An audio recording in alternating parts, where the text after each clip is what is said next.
figure was modeled was the late Millicent Rogers.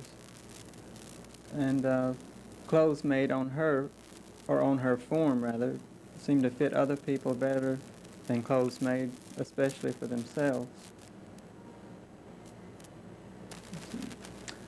And the second one here is a stiffened shape that represents a center of a dress. The center part, you know, the bodice part. And the cut can be developed into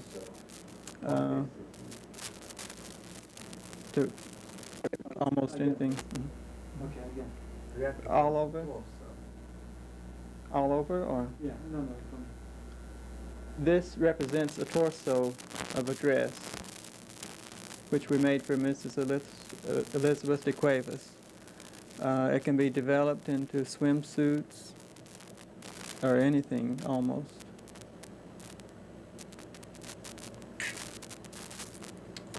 And this is a stiffened paper shell of a work shirt for Mrs. de Cuevas. And we've added extra width so it would be loose and flow and not fit the body.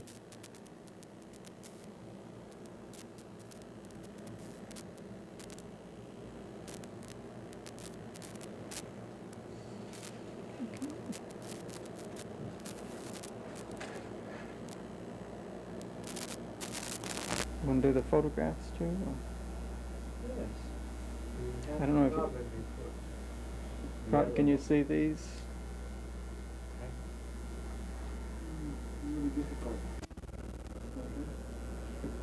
These are photographs in the stages of making a new dress form. And over here, it's padding a dress form to the shape of a client. Or not exactly the shape, but the shape you would like them to be.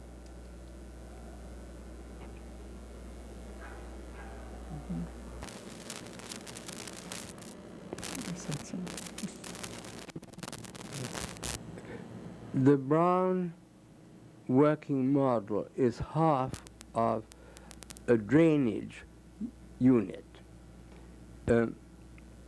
which was then cast in iron.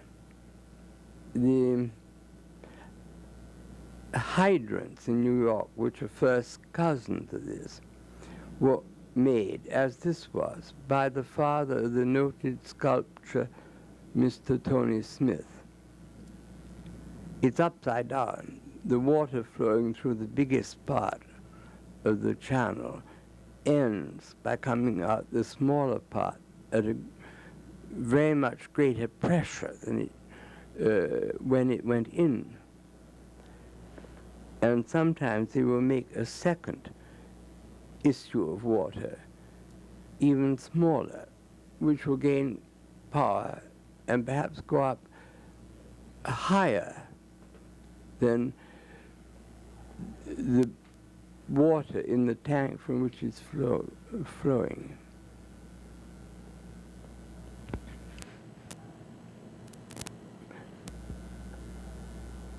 Above there is a montage of pictures of what I like to call landmarks in my career. It includes also the pictures of persons who have helped me have a career, such as Mrs. William H. Moore, Duchesse de Gramont, my wife, my mother, my father, and grandfather, who wrote on strategy and had a cramming school, from which Winston Churchill passed into Sandhurst, not without difficulty. The montage includes also, on the extreme right bottom, the sculpture of Mrs. Jackson Pollock, over which a skirt was made, which collapsed to her figure and disguised any loss of silhouette, is also the shape over which Mr. Layne showed you the canvas, which had been prepared so that it could be developed into a cape or coat.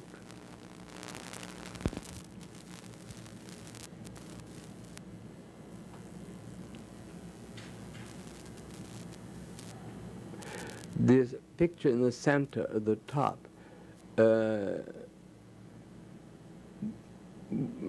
is of Mrs. St. John Hutchinson in England, wearing a blouse which Matisse chose out of her wardrobe for her to pose in, stating, as she said on the tape, that he found it easy to get his pencil into the line. The blouse was originally commissioned by the Swiss organdy interests to sell at $4.99 in stores. I took it back to England. In fact, I took 6 and sold them each for 20 guineas. The engineering in this country being so very good, or at least in those days being very good.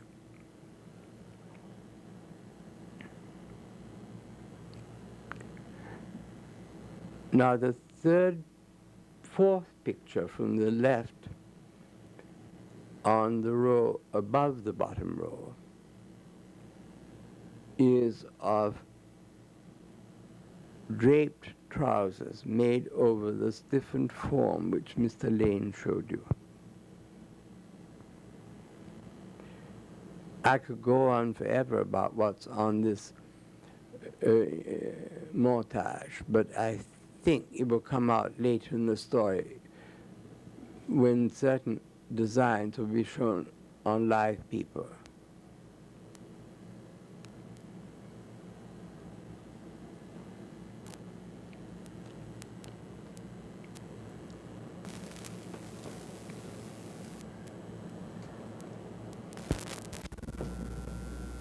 Mr. Layne is about to show you his pattern of a dress I made in London in 1929, and which was bought by Mrs. Oliver Burr Jennings, born de Rivas from Ecuador.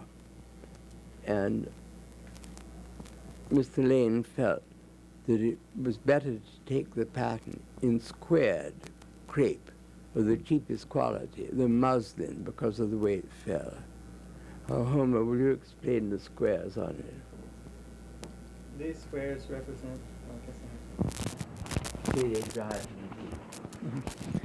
These squares are 6-inch squares put on the straight and the cross grain.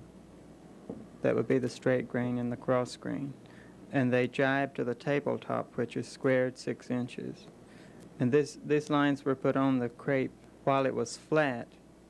And then I put the original dress over the stand, and then I took a bias line for the center front and placed that where the bias line would fall perpendicular.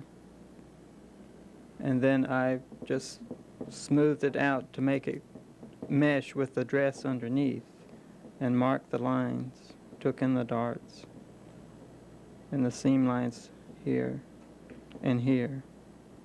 Out of how many pieces is this dress composed? Let's see. And can you tell, out of how many pieces or sections is this dress composed? Can you tell me that? It's composed of 2 sections. The skirt section here has this seam, and it's underwrapped. It goes underneath. There's no side seam. It ends in a dart here.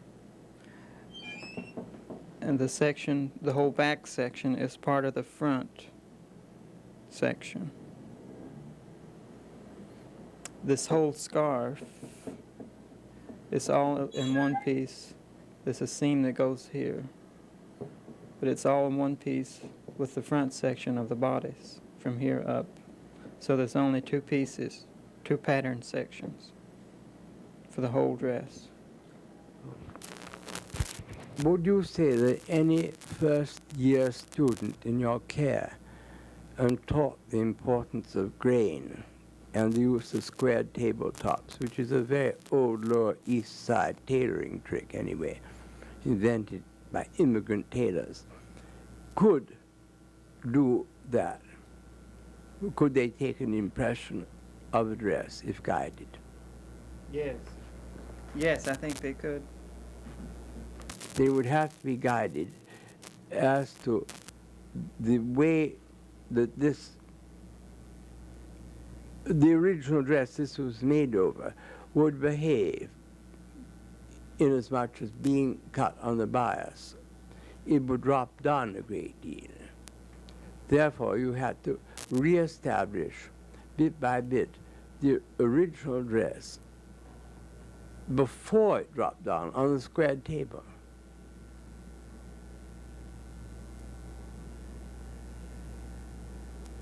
We used to have to do this sort of thing a lot in the 30s when dresses were mainly on the bias. But the dropout on a tube is greater than on a flared skirt. And Mr. Layne, how much did this drop out? It dropped out, let's see, about, I guess, 10 or 12 inches, the whole length of the dress. Which made it necessary to do the hem over several times until you arrived at the point where it wouldn't drop out anymore. The diagonal neckline, I've read in the papers, has been attributed to Mr. Halston as an invention of his own, though indeed no collection I ever made in Paris or London or New York lacked a design with a diagonal neckline, and this was left at Mr. Halston's for several weeks on end during the period when we were organizing the retrospective show of my work.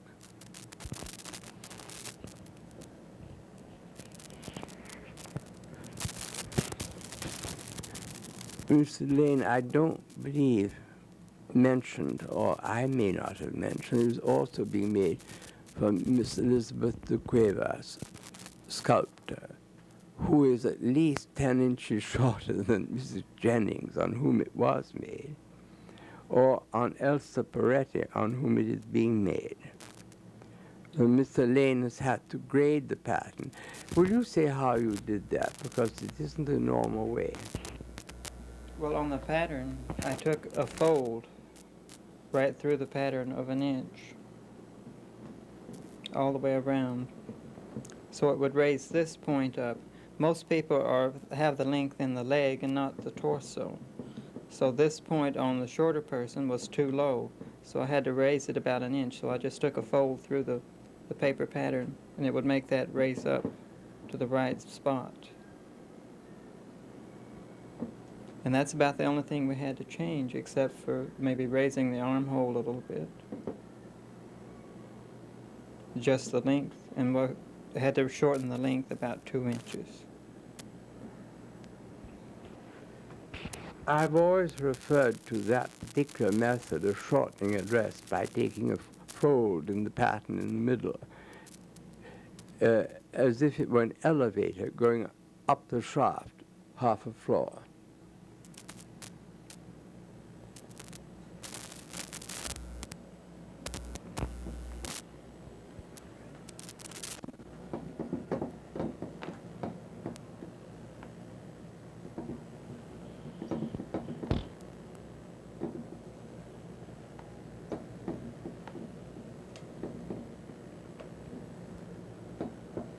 Holding it is good, or pulling it tight with a pin.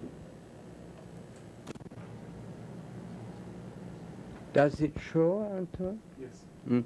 This is a little black jacket which was actually cut on Mrs. de Cuevas. And while it took, say, 15 minutes to cut, it took many hours to analyze and break down. I used in it that bell-shaped sleeve which Mr. Layne is expanding. It's a curved sleeve which flares at the edge. And I've used that over many years. It's often said that I take a long time to deliver anything. That is quite true.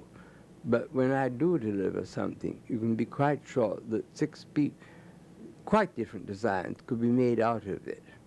It's been so boiled down to an essence. One of the reasons we have no real production here in the sense of volume is that this is basically a teaching project. Mr. Layne came as a student. He now instructs other students. And I originally wanted them to work with professionals, but I found that all the professional labor had been wrecked by the sketch artists who think they have only to make a line or two on paper and the dress can be made without their knowing how to cut or sew. And we found in the end it took too much time, cost too much money to work with professionals. So we turned to taking students who work under Mr. Layne. Although I will say Mr. Layne likes to do almost all the work himself.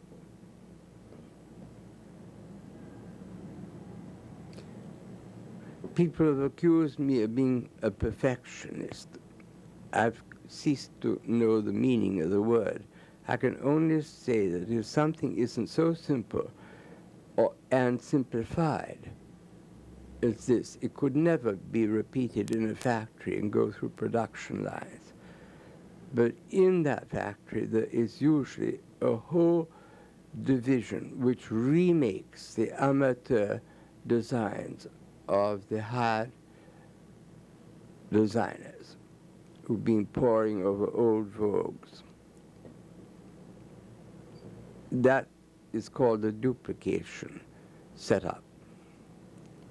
Now, in this small room, you'll note the tables are pretty large, pretty wide, and the surfaces are squared. Many innovations have sprung out of this small room. We could use 4 times the space, but it would mean a lot of running around from one table to the other. And in Paris, miracles are made in rooms even smaller than this. Like the house where I first knew Cardin, I doubt very much if there was a room even this size there. There would be 25 workers working in a room this size in Paris. The concepts which have been developed here have been certainly well ahead of their time and should have been developed by industry long ago, because the market is suffering from a lack of properly resolved designs. It's messing around with half-made, half-thought-out designs. I can't say made because the making isn't done by the designers. And the result is that the figures of the market have slowly diminished to the point where there's been almost a panic on 7th Avenue. And the ILWG, the garment worker, paid for all sorts of ads to say how bad the French pret-à-porter, or ready-to-wear, was, and how good the American ready-to-wear was. But the truth is that the imported ready-to-wear has a better shape, is usually of a nicer fabric. It has some touch of proportion, apart from trim, which makes a woman look younger. I don't know anything as aging as the American concept of women's clothes.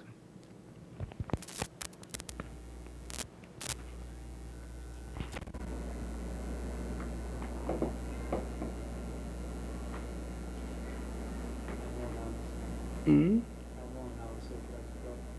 You what? Oh. Oh,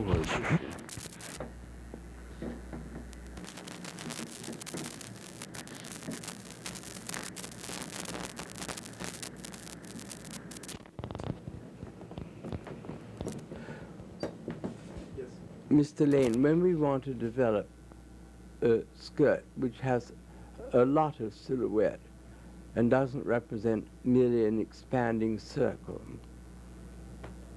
how is it done in school, for instance? How do you get a definite shape, not that of the body, but way beyond that body? Well, they usually tell you, to pin the muslin here and then just hold it out the shape you want to. Did you find that resulted in giving any shape? Not really, because you never really see the shape. It can only hold so much at one time. Yeah.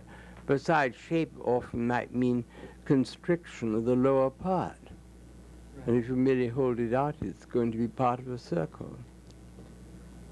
So this is a shell put over dress forms, which can be pinned as one wants in different ways to arrive at different shapes.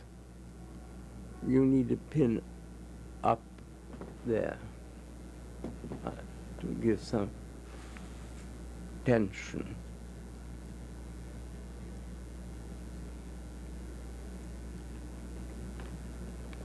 It can be expanded very easily. Right now the whalebone is at least 3 inches away from the figure. More in front. But from that point, the skirt could fall vertical. It would be then part of a cone, a molded and shaped cone, dissected by the seams which are necessary to make a pattern conform to the silhouette, and a dress conform to the pattern. No, no, no, no, no, no.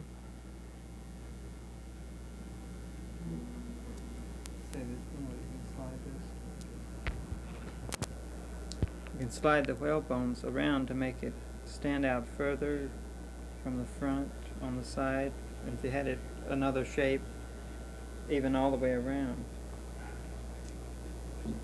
Mr. Layne, do you feel that schools would benefit if they had courses in how to make a shape?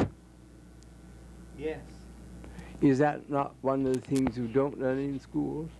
that's right. And you don't learn to fit either, do you? No, not really.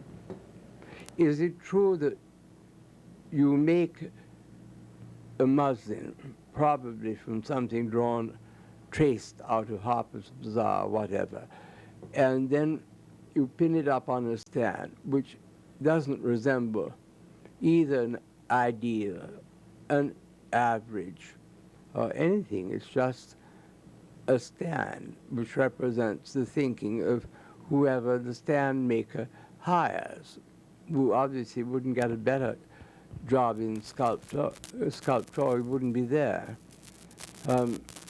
Don't you see this as part of sculpture, and don't you think that students would benefit from taking sculptural classes, which would mean that they would have to learn how to measure shape and record it? Yes, it certainly would. What do you use to record the width and depth? Calipers. Calipers. Will you not tell what calipers are? I'm sure the audience has forgotten.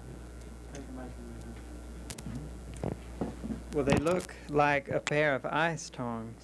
Well, that's what most people say who have never seen them or don't realize what they are. They're this shape here. And you can measure from side to side or front to back. You can get into places where with a straight ruler you could never do it.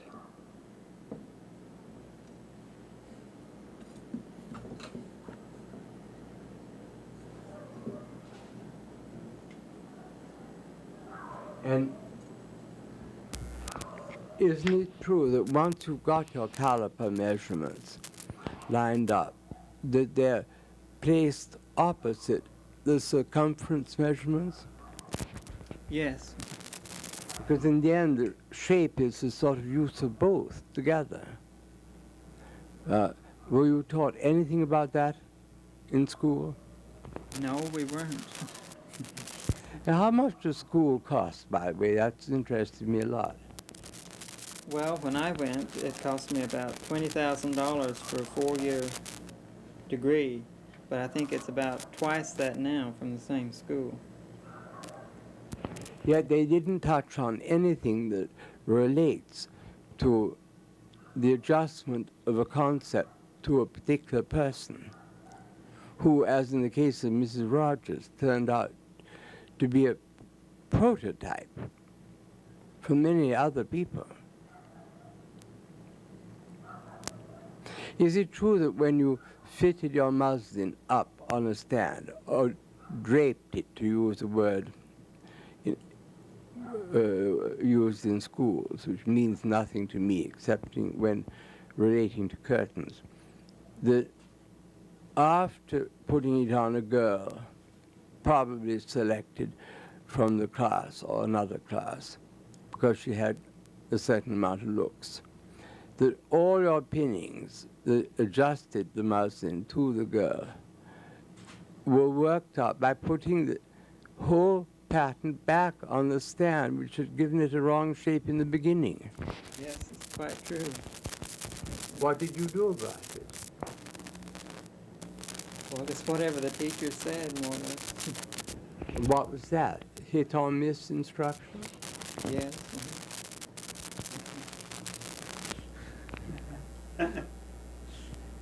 It would be extraordinary if one could conceive of building a couture salon workshop on such loose.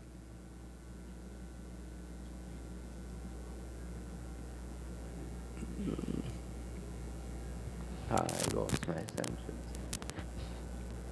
Loose instructions, I guess. Yes. Yes, that's right. You mustn't, when I say I'm not ready to photograph. I have glasses on. I don't wear them in photography, apart from being fat. I need to also preserve an image. You think all that would be unintelligible?